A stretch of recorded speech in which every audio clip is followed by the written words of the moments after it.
to the game we're all anticipating this weekend. Monday Night Football, the 8-4 New England Patriots travel up to Orchard Park to take on the 7-4 Buffalo Bills. Puma, I know you're excited. Burg, I know you're excited. I'm excited. Puma, who you got winning this game? You know, I'm going to let Burgie take off. Oh, yeah. No. I'm going to let Burgie take this off. You guys get your Patriot Love Fest out the way, and then I'll bring up the caboose with the Bills, because we all know you guys are taking the Pats. I'm going to be the contrarian. I'm taking the on Buffalo Bills. Bills.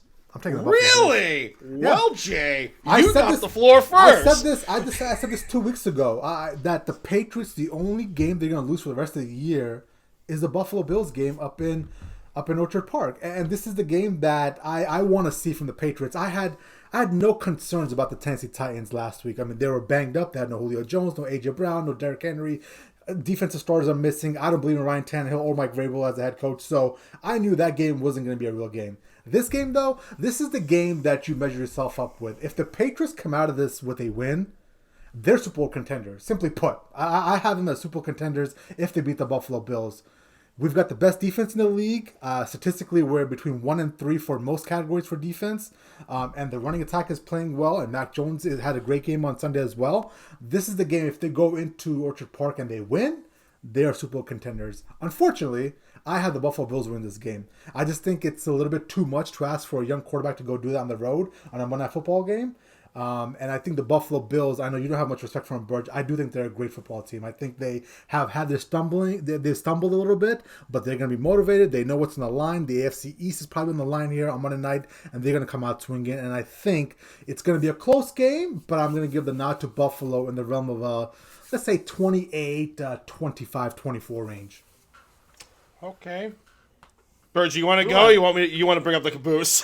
Go ahead. I'll bring up the caboose. I'll be the deciding factor here. I'll be the one on the island. Let's go. Okay, all right. No, I'm with you, Jay. I think this is going to be a very close game. It's going to be a very competitive game. I got Buffalo winning this game. The one thing so far this season that Buffalo's been consistent at is being inconsistent. Like we saw that week 1 where they laid the egg against the Steelers.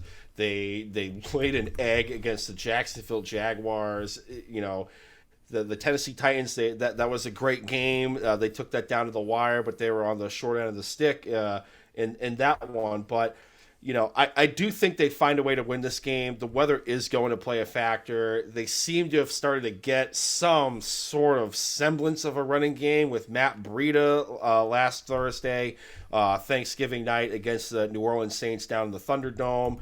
But the thing that's going to be a key factor is the loss of Tre'Davious White. Tre'Davious White, he blew his knee out, blew out his ACL, done for the year on Thursday against the Saints. So right now, like the next man up in the secondary is going to be Dave Jackson, 2020 7th rounder from the University of Pittsburgh. But, you know, you got to expect to see some, you know, Tyron Jackson. He's kind of the nickel cornerback in that nickel package kind of deal. But I think they're going to be doing kind of a triage platoon type of situation in that secondary. But, you know, you still got Jordan Poyer there. You got Micah Hyde, you know, back there as well too.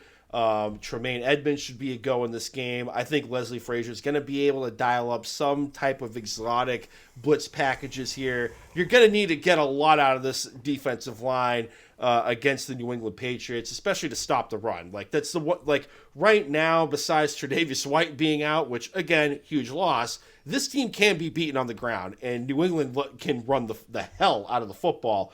So they're going to have to get tough in the trenches. We're going to need to see a lot more out of AJ Epinesa and Ed Oliver and whatnot. Star Lutulele, hopefully he'll be back in this game. He's a big key to that run defense. I think this is going to be a close game. The point spread has been fluctuating from times from New England as a 3-point dog to 2.5.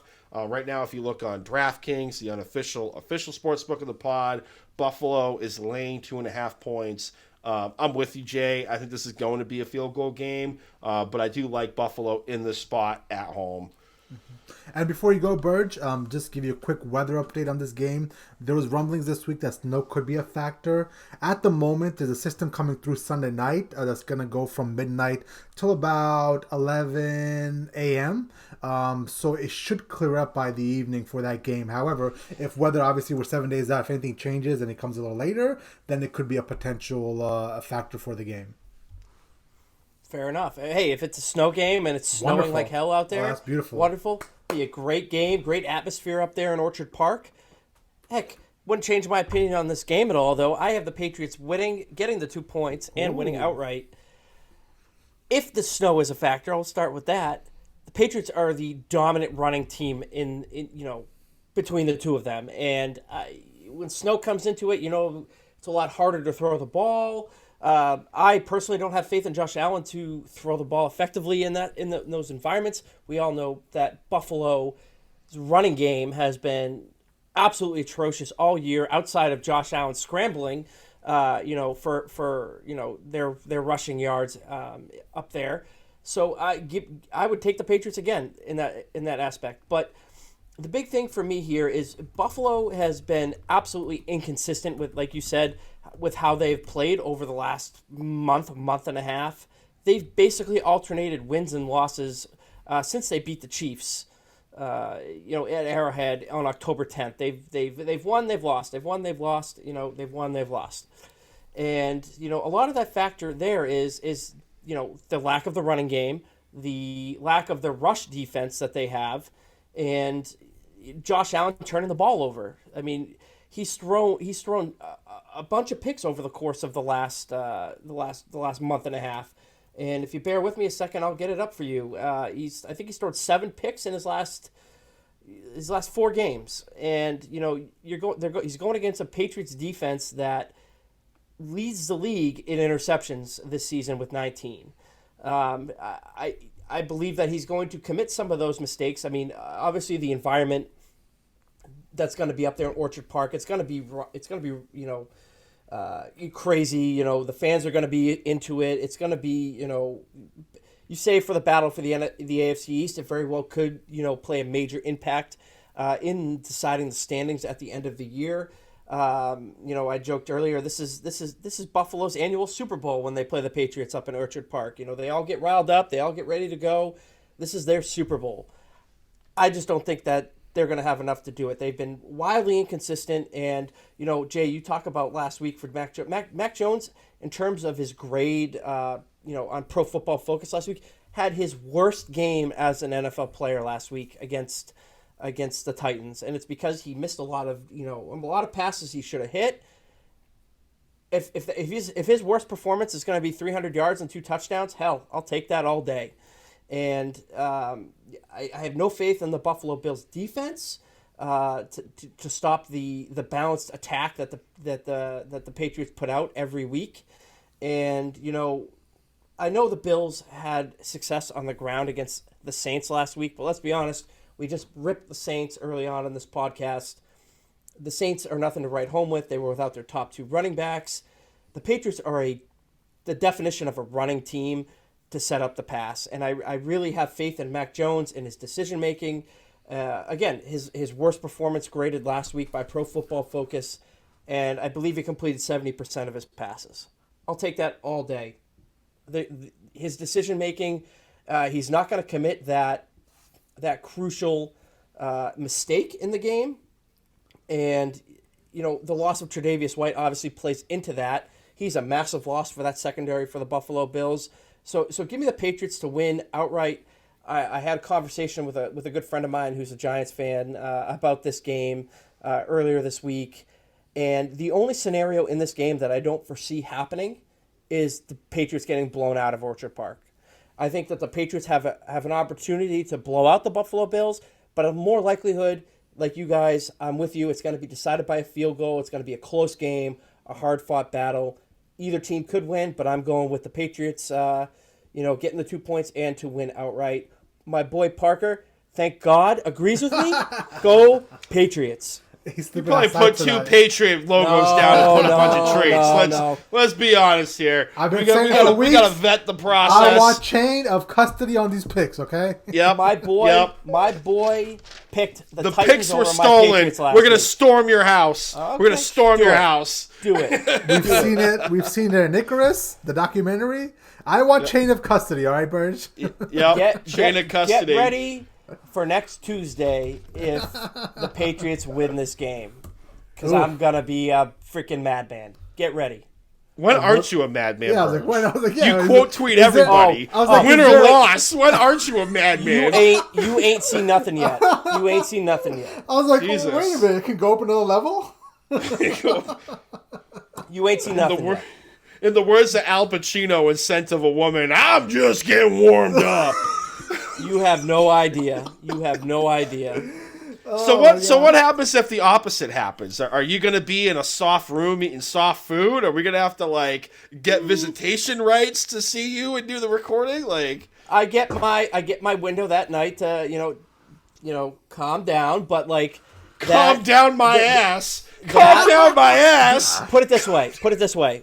If the Patriots are blown out, I'm going to be like Jay on Saturday. Don't, do wellness checks on me. If that happens. Do wellness checks. If they lose a close game, you're not going to get that out of me. Like, Listen. it's going to be... I've been with Jay on this kind of consistently. Like, this is the one game that concerns me as a Patriots fan. Mm-hmm. Sure.